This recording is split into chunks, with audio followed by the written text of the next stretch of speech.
morning everyone or good noon na kay Udto na. So ito na naman is it is kalyos or bugtai. So ito ang bonsai na pinakamalaki ko na punuan.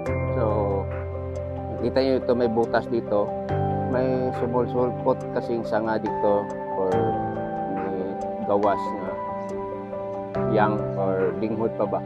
So yun ang pinutol ko. Pagputol ko, pangit mang tingnan pat dito. So ang ginawa ko is gina-carve ko na lang. Then yan na natuklasan ko yung yung kalyos nga is pala siya, really hardwood. So ngayon ang gawin ko dito is tanggalan ng wire kasi naglubo na ng wire, then usubo na po nakupurma, baguhin na naman. Then nagtaka ako bakit biglang nag-yellow ng mga dahon. So I think naubusan ito or hindi nabubuan. Then ito yung sabi ng iba, mas maganda pala yung yung reverse ang gamitin nyo pag starting, yung pagpabuhi pa ka. Then after na mabuhi siya, ito is my own experience. Ito reversan yung ginamit ko. Kaya dili kay siya dali siya mag-dry. Dayon pag dili mabubuan or hindi madinigan, ito ang mangyari sa kanya, yung magiro ng ang dahon. So ito naputol ko, maba na siya. So arang-ara gamay, pero although ang sanga, paglaki ng sanga, hindi ko na i-bend ito dayon or hindi ko na i-bend ito kaagad. Dapat dyan siya din paangat. So huli na ako nakapag-bend sa kanya. So ang tigas na. So kaya ang nangyari, sobrang tangkad niya. So error pa rin. So ang ginawa ko na, binibend na lang, bawog na lang hanggang mamaba siya kamay. Then yung isa, nandiyan yung malaki yung puno, pinutol ko, ito't na mabuhay ba dito sa root ball. Kinunan ko ng root ball.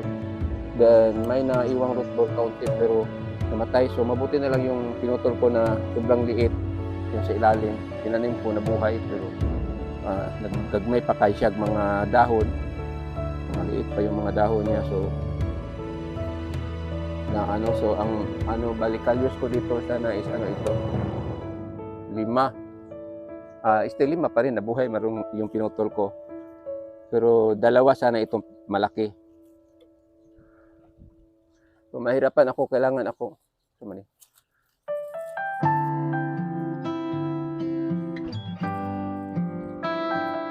mga hindi ko alam kung ma-share ko ba ito lahat hanggang sa matapos ito gawin kasi I share to time na. So may mga sanga dito ko tanggalan ko ito ng wire, tanggalan ng dahon, tapos i-rewire ulit. Then ang gawin ko yung mga tarianang sa expert bitaw na gipa-down tanan.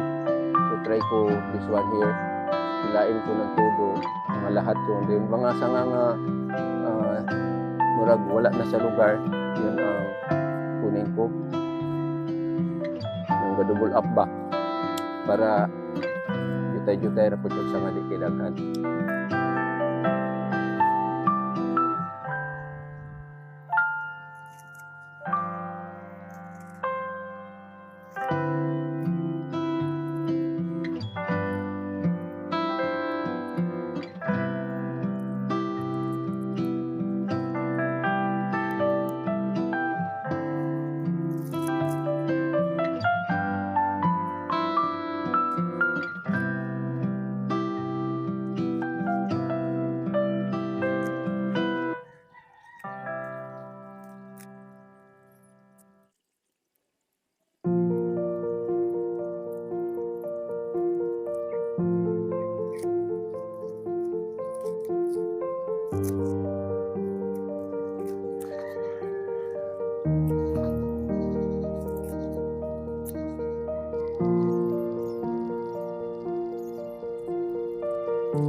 natanggalan ko na ng mga dahon.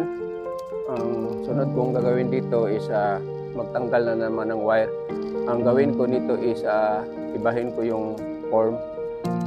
Try kong mapamaba pa ito. So it needs more time. So hindi ko matrabaho kaagad ito kasi magtanggal pa ko ng wire, then it's already 12 o'clock in noon. So mag-stop na lang muna ako dito regarding about my bearing, about my kalyo. So it's very big. Dili maabot akong duha ka kog anahon siya. So dako siya. It's very big. Ang kulang na lang dito is refine na lang yung mga expert, alam nila paano ito gawain, pero sa akin hindi ako masyadong marunong mag-design na mas patsada or mas guwapo. So ipapakita ko rin sa inyo yung mga kalyos ko nga binawire ko, then nag-start na magsalingsing yung mga dahon, pero kaning naay mga sanga nga namatay. So yun ang problema. So punta tayo sa yung kalyos ko. So ito na, na siya, nag-start na lumabas yung mga salingsing. Then dito sa bandang ito nag-start na rin lumabas. So maliit yung dahon, so natutuwa ako, pero this portion yan, matay, and also this one here matay. So yun, pangit ito. So hanap ako ng sanga na pwede dyan isbog para mo so ito yung front niya, yan. So yun ang kalyos ko. So maganda siya pag mapuno na yan ng dahon. So maraming salamat, bye bye.